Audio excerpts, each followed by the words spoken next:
অধিকাংশ প্রবাসীরা এই প্রচণ্ড রোদের মধ্যে কাজ করে, জানেন।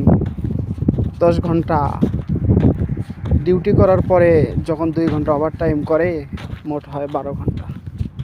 এই 12 ঘন্টা সময়ের মধ্যে 1 ঘন্টা লাঞ্চের ছুটি দেয়। এই লাঞ্চের ছুটিতে মনটা কী করে বলে জানেন?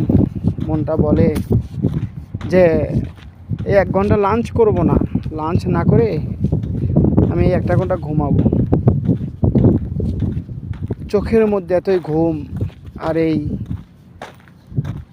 ঘুম নিয়েই সারাদিন 10 ঘন্টা 12 ঘন্টা ডিউটি করতে হয়।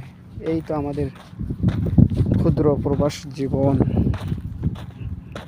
আল্লাহ তাআলা সমস্ত প্রবাসী ভাইদের মনের নেক মাকসাদ পূরণ করো।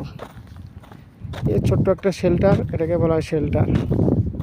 তো এখানে মাঝে মাঝে 5 মিনিট 10 মিনিট বিশ্রাম করা যায়, বিশ্রাম করার একটা জায়গা। চতুর্দিকে মরুভূমি, একটা গাছ বলতে কোনো কিছুই নাই।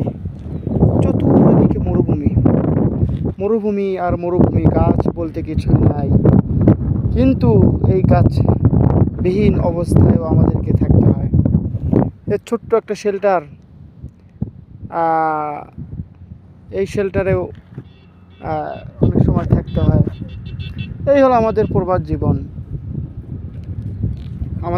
জীবন। এই খায়া, এই যে আসার সাথে সাথে গাড়ি থেকে নাইমা আসার সাথে সাথে এখন শেল্টারে মোটামুটি বসবে। এই ভাইয়ের বাড়ি বরিশালের মানুষ অনেক